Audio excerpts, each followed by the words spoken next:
High, welcome back to my channel. So basically আমি একটা জিনিস শেয়ার করতে চাই। আজকে আমি যাচ্ছি এখন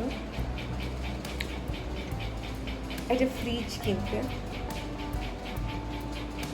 সো বেসিক্যালি কী হয়, যেদিন আমি ভালো রান্নাবান্না করি সেদিন তো আমি দেখিয়ে দিই যে আজকে এটা রান্না করছি, ওই রান্না করছি, হেন তেন।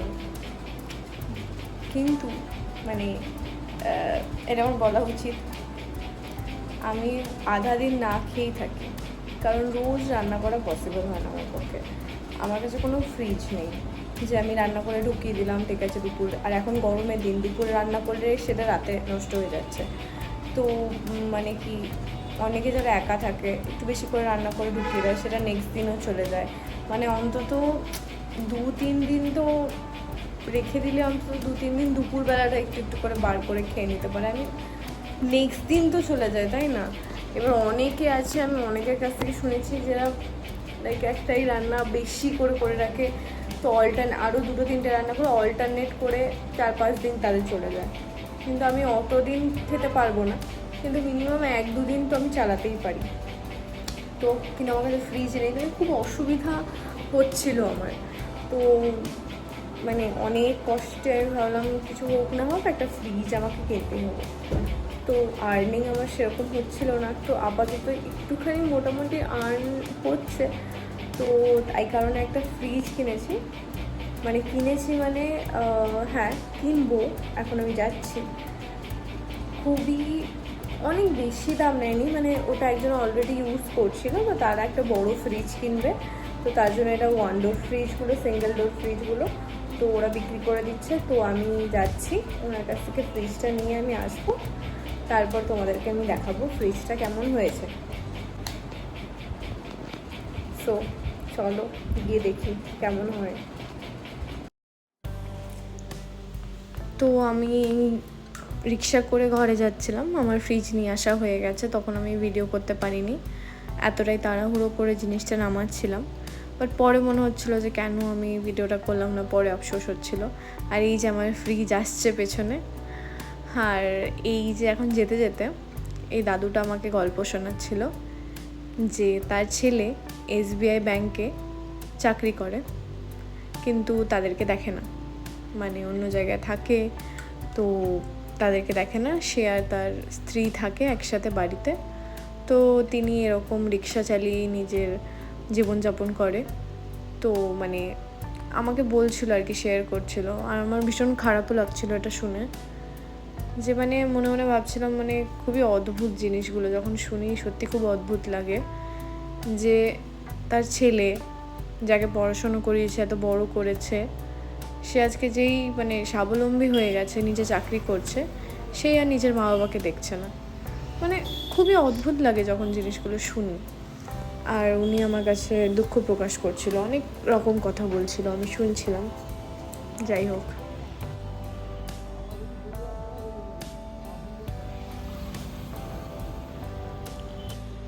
আমার পাড়ায় ঢুকতে না এরকম কিছু ক্যাফে আছে, মানে ভীষণ সুন্দর সুন্দর কিছু ক্যাফে আছে। যেমন এখানে একটা ক্যাফে গেল, এরপরেও আরও আসছে, সবগুলো মেবি ক্যাফেও না, আমি জানি না, তবে বেশ সুন্দর সুন্দর ক্যাফেগুলো। আর এই গলিটা দেখে চিনতে পারছো কেউ? এই রাস্তাটা দিয়ে আমি আমার থিয়েটার ক্লাসে যাই। অবশ্য থিয়েটার ক্লাসের মানে স্থানটা পরিবর্তন হচ্ছে, জায়গাটা পরিবর্তন হচ্ছে, তো জানি না এরপরে কোথায় হবে, এখনও বলেনি।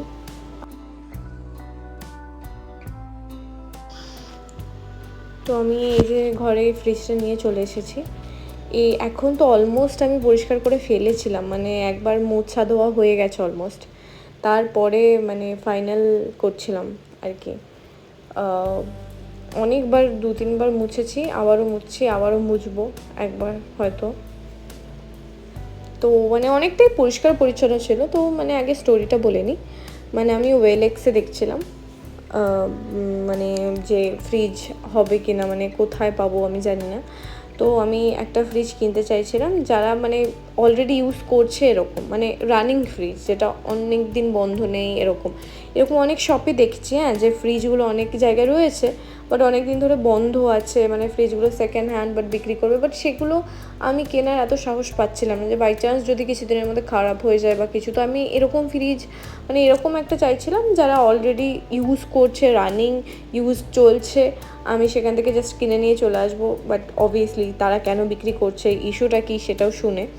তো এদের যে প্রবলেমটা ছিল, এরা যেহেতু এদের একটা ফ্যামিলি, তো ছোটো ফ্রিজে হচ্ছিল না সিঙ্গেল ডোর, তো এরা ডাবল ডোর ফ্রিজ কিনবে। তো আমার মানে কি বলবো, রিজনটা জায়েজ মনে হয়েছে। তো আমি মনে হলো যে হ্যাঁ, আমার একার জন্য তো single door fridge enough. So আমি নিয়ে এসেছিলাম। আর তার থেকেও বড় কথা, আমার একদম বাড়ির কাছেই ছিল, মানে দাদাটার যে বাড়িটা ছিল আমার বাড়ির একদম কাছে। তো আমার যে যাতায়াত খরচাটা, মানে যে ফ্রিজটা নিয়ে যাওয়ার খরচাটা, তো সেটা মানে অনেকটা বেঁচে যাবে, কম লাগবে। তাই কারণে আমি আরও এদের সাথে যোগাযোগ করি। আর যেই দাদাটা আমাকে অ্যাকচুয়ালি ফ্রিজটা বিক্রি করে, সে ভীষণ ভালো একটা মানুষ ছিলেন। তো খুব ভালো ছিল, মানে আমি আরেকটু কম করে নিয়ে এসেছি, মানে যেটা রেট বলেছিল, তো দামাদামি আমি করতে পেরেছি। তো আমার তো ভীষণ ভালো লেগেছে ফ্রিজটা। আর ফ্রিজে রাখার জন্য আমি কিছু অল্প স্বল্প জিনিসও কিনে নিয়ে এসেছি, লাইক অল্প স্বল্প গ্রসারি, যেমন একটা এই দই কিনেছি, একটা ভুট্টা কিনেছি, আর হচ্ছে একটা না অফার চলছিল, মানে জেপ্টোতে মাঝে মাঝে অফার দেয়। এই ভুট্টাটা আমি লিটারেলি, এটার নর্মাল দাম হয় 30 থেকে 40 টাকা, বাট আমি এটা 5 টাকায় পেয়েছি। হ্যাঁ, আর এখানে আমি একটা তন্দুরি মেও কিনেছি, কিছু শসা, কিছু গাজর, দই, আমুল বাটার, আর একটা পিনাট বাটারও কিনেছি। বিকজ আগেও সেম একটা পিনাট বাটার কিনেছিলাম, বাট সেটা বাড়িতে দিয়ে এসেছি ভাইকে। আর কিছু আদা, রসুন, মানে অল্প স্বল্প যা আর কি কিনে রাখা যায় ফ্রিজে, এরকম অল্প অল্প জিনিস কিনে রেখে দিয়েছি।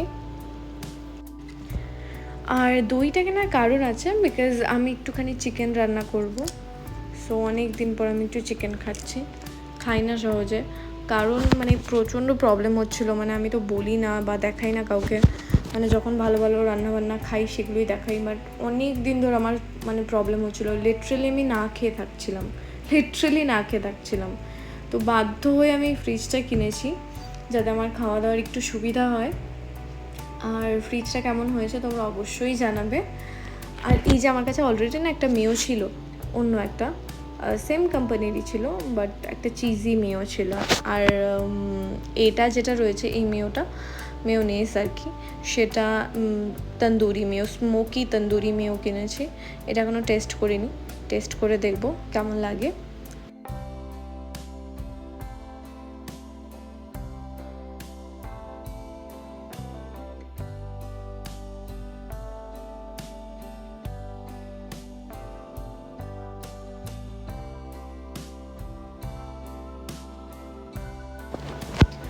আর এত কিছু রাখার পর আমার একটা জিনিস রাখতে ভুলে গেছি, সেটা হচ্ছে এই দইটা। আর এরকমভাবে আগে যখন ফ্রিজ ছিল না, কত যে এরকম দই নষ্ট হয়েছে তার মানে ধারণার বাইরে, এত জিনিস নষ্ট হচ্ছিল। আর এটা হচ্ছে আমার ডিনার। সো চলো, টাটা, বাই বাই, দেখা হচ্ছে নেক্সট ব্লগে।